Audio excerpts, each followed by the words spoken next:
This week, the main topic in the news was the debt issue. Is it a big issue? How big is that issue for investors? Is what we are going to discuss today.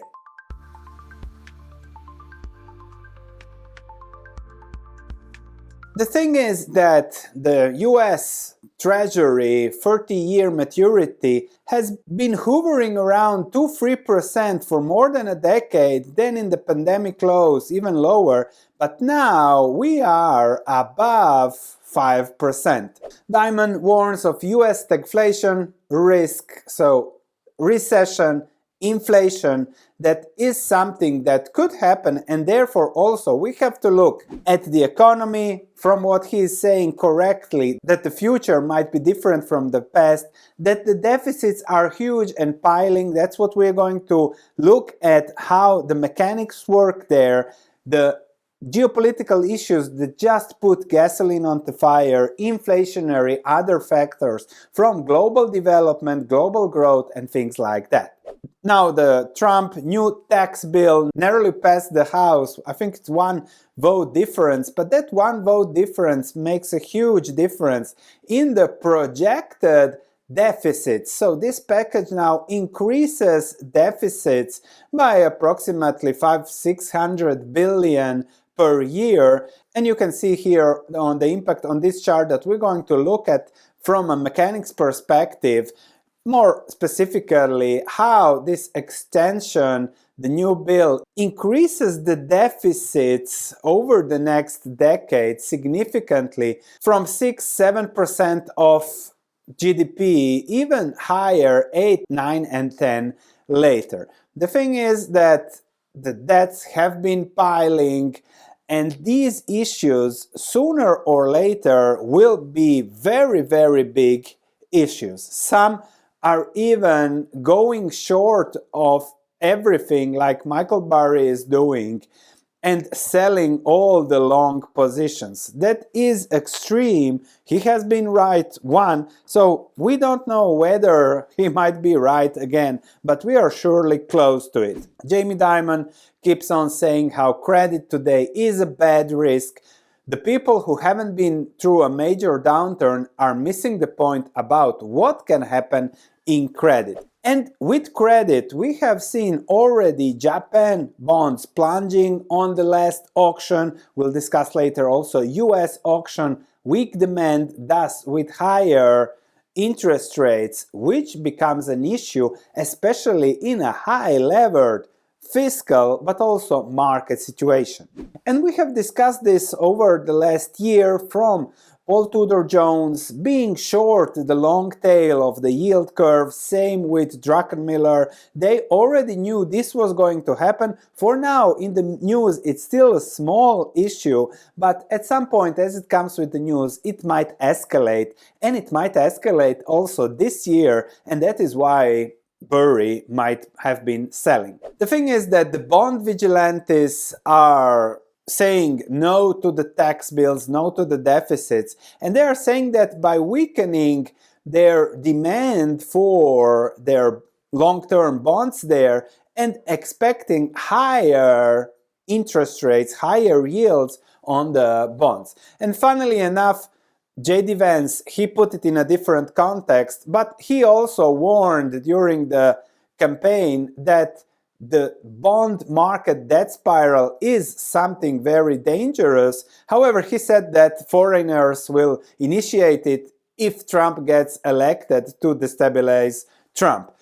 Nobody's initiating anything. The 1.6 to 2 trillion in debt every year is the destabilizing factor. And the only solution, if you run a 7% deficit, they're going to cover it with money printing. There is no other situation. 7% deficit, keep in mind 7% inflation ahead, sooner or later. And then if you look at the balance sheet of the Federal Reserve, we are now somewhere around 6.5 billion to stabilize over the next few years. We have started 20 years ago at around 800 billion, so this is trillion now, sorry. So that is an 8x over 20 years. 8x, 20 years, next issue they will print again. So you have this pumping of volume that's 10% per year, if not higher. That is the real inflation that we are hit and will be hit over time. Nobody knows when, but this is the risk that is there, and we have to keep it in mind as investors. The thing is that if you go and solve the deficits, the problem is that you lose your elections immediately. And that is certain, because the other one is going to spend more than you, promise more, win elections. That's how elections work. That's why deficits have been just piling. And there is this then debt ceilings, but that's ridiculous. As soon as the debt is going up, they just increase the debt ceiling and nobody cares. As I said, the solution is inflation. And the thing is that might also be the key reason behind the strong stock market.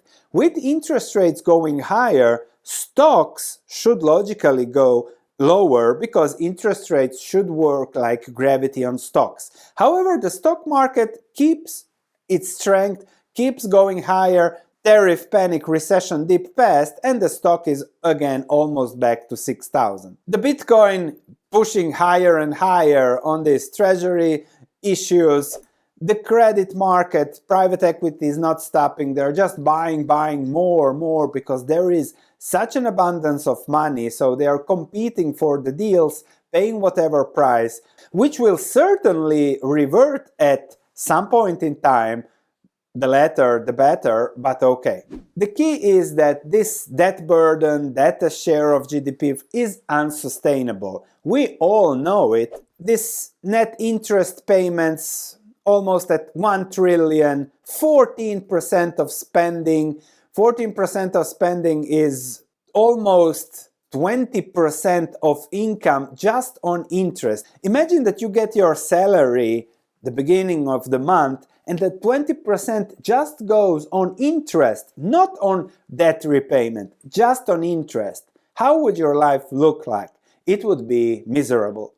Plus, if we look at this, if you look at the base assumptions for the future deficits, for whatever the debts, those are all made like there will never again be a recession, like treasury yields will remain low. We are already higher than these estimations. We are at 4.5 now.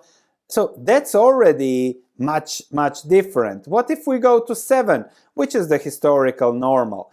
Inflation lower than expected. Unemployment, no recession, all rosy predictions. If we have 1, 2 recessions, longer recessions, just because we haven't had one from 2009. It changes all the assumptions here with the budget office assumptions here below. This doesn't work anymore. Therefore, more debt and the debt spiral gets triggered and then it starts. As they say, how do you go bankrupt? First, gradually. We are still thankfully in the gradually part, and then suddenly. Now, what are the implications for investors? They're going to print. Nobody's going to talk about austerity. Everyone is printing. They're going to print. The next recession, pandemic, volcano, flooding, these tariffs, geopolitical issues, war, just more printing. Keep that in mind. So we have to invest in a way that we are protected from the printing, from the inflation, deficit 7%, 7% minimum loss of value, purchasing power, things like that. And then on top of that, we need to get still a good real return. So if you want to be protected, you need to go for 10% or more. If you look at the treasuries, 5% for 20, 30-year treasuries is still ridiculously cheap. The 20, 30-year treasury, when inflation hits, will be 7-8%. This is ridiculous on the expectations that the Fed will lower rates, crazy low interest rates, and therefore treasuries are definitely a no-go. You will 100% lose money on treasuries. If we look at the stock market, it is highly valued. So we don't know whether we'll have first a recession, a crash, and then money printing, which means the stock market might crash 50%, then jump, as we have seen in March of 2020. So these are very unpredictable things. I know that the dividend yield here is just 1.3%, which is ridiculous for what's coming. However, yes, stocks, businesses, they can somehow protect us from inflations, not from recessions. And this is something I really want to discuss here, because if we look at the peak of the market in 1969, it was 938. Then going forward 15 years, it was 60% more down by 1982. However, everything looks much better if I adjust for inflation. If I go to 1969, the market, but 1982 was already a little bit higher. So this was 15 years of flattish returns. Also here, 15 years of flattish returns. However, if I check for inflation, it is a 60% downturn. So if you wait in stocks for the storm to pass, you might have the same amount of money 5-10 years, maybe even double the amount of money, but negative real returns. That's the issue.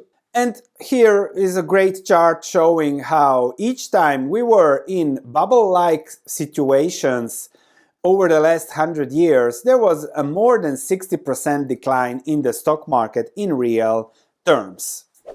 So for protection, you must invest in a way that your good real returns with inflation are above 10-15%.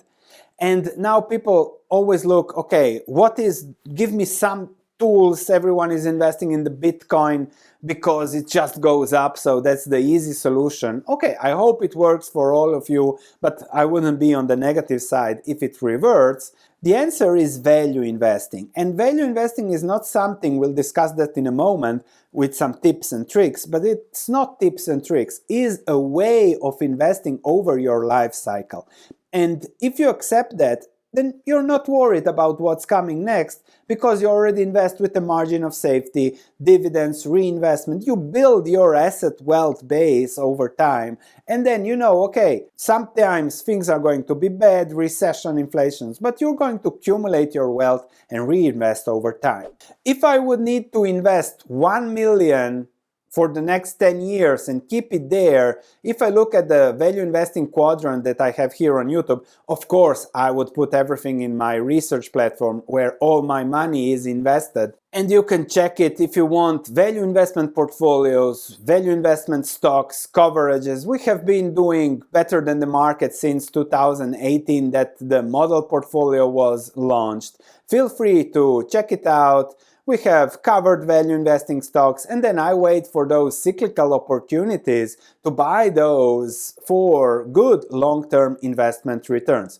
Over time, I've done really well investing over the last 20 years, and I hope to continue to do so over the next ones. But if I must choose here from the value investing quadrant that is public, and you give me 1 million now where I have to put it into something, okay, we have discussed food, Archer Daniel Midland, good dividend, I can reinvest. If the stock goes lower, I'm happier. So over the next decade, if food prices explode, as we have seen them exploding 2 years ago, again, ADM's margins will increase because all the assets have already been built.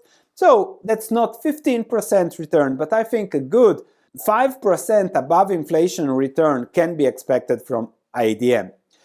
Norwegian oil stocks are already now down, have already adjusted to lower oil prices. American stocks not, as we have discussed yesterday. So one part of it could already go into this, but then again, expecting higher investments in the future.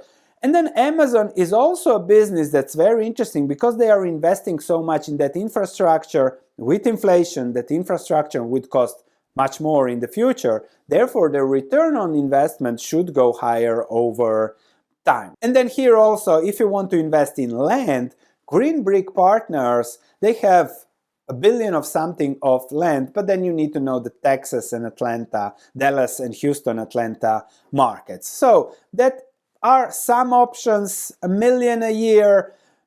I think that I would sleep well that I put, I don't know, half of it in these free stocks, and then half I would put in short-term treasuries and just maybe wait for other opportunities. Of course, I'm fully invested in my research platform where I have such better opportunities. Now, if you go and search for that value investing process, mortgage rates in the Netherlands are still for 20, 30 years below 4%. That's still free money. That is another option to think about, and keep in mind, value investing is a long-term process. If you adopt it, then you build good things over time so that no matter what happens, you hit your investment and financial goals.